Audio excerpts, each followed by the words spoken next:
The Disappearance of Shere Hite, which is a documentary by Nicole Newnham, who made the Oscar-nominated Crip Camp. So this follows the story of Shere Hite, who shot to fame in the 70s with the Hite Report, which was a best-selling investigative report on female sexuality, which famously foregrounded the idea, I mean, not completely novel idea, although not in popular parlance, that female sexual pleasure was centered on the clitoris and not on penetration. And the book became a huge talking point hit. Shere Hite was on television shows and interviewed everywhere. The book sold out its first run really, really fast. But as we see, it also started to spark a backlash, a vitriolic backlash from men, some of whom felt threatened and disempowered by. In fact, one of the people in the documentary says, well, aren't you at risk of making men feel like that they're not important anymore? They don't have a function to serve. And then later on, she published another book, which was a report on male sexuality, again, which was done with sending out questionnaires and lots of questionnaires and getting them back. And after that, she was effectively hounded out of America, ended up going to live in Europe, because her findings were so alarming to many of the male population in America specifically, that, she was on television shows in which she was pilloried, and her research was called not scientific, and she was accused of a number of bad things. So the documentary uses archive footage, of which there is plenty. I mean, there's a lot of archive footage of Hite, with narrated sequences from her own writings, read by Dakota Fanning, who also gets an exec producer credit. Here is a clip. Plan for not being a stereotyped creation of your society. Number 1, spend 3 days alone. Number 2, take yourself seriously. Number 3, whenever caught in a situation where you are made to feel girlish and helpless, bitchy and aggressive, or any other stereotype, leave immediately and do any action which you enjoy and is yours.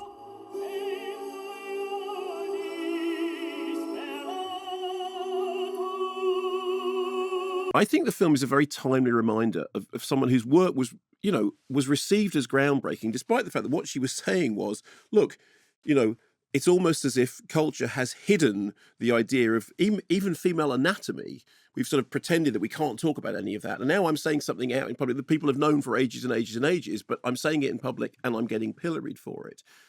And was then sort of run out of town by reactionaries. There, we see her on TV shows in which the male hosts patronize her. We see her at one point sitting alongside David Hasselhoff, who's sort of smirking and, does she know what she's talking about?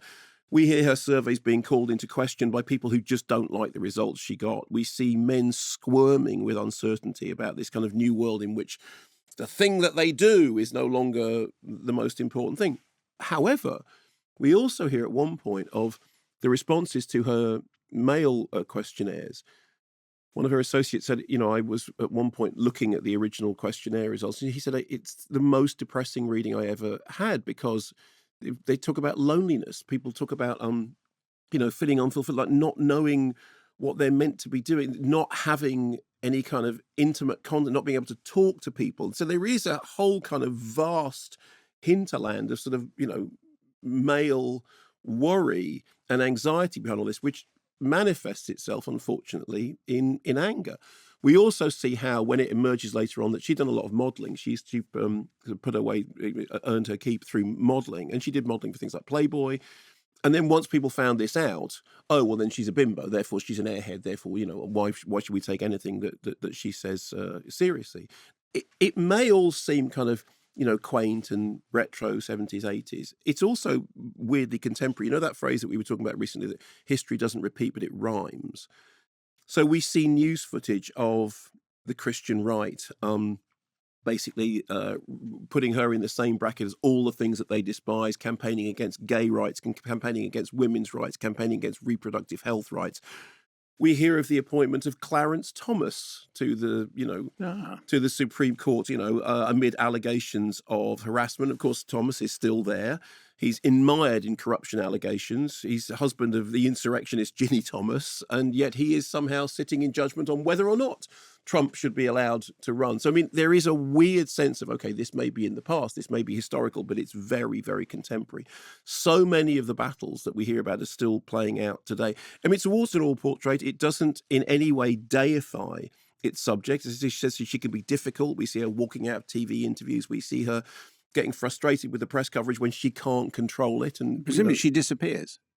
Well, what she does is she goes to Europe, which of course is where? I mean, well, Germany. Okay. But the significance of and in Paris as well. The significance of this is, how was it somebody who was such a prominent person and who did such groundbreaking work literally disappeared off the publicity? And the reason was because she was met with such hostility that she just said, "Okay, I'm not having anything to do with this." And she, in the language of the title of the thing, she disappeared, meaning that she left America and went to sort of, to find a new life in Europe. And I thought the documentary was really interesting. It was really well made, really well argued, lots and lots of great archive footage, very good interviews. And somebody says in it that they were talking to one of their younger colleagues or a student or something, and they mentioned the Hite Report. And the guy said, "What's that?"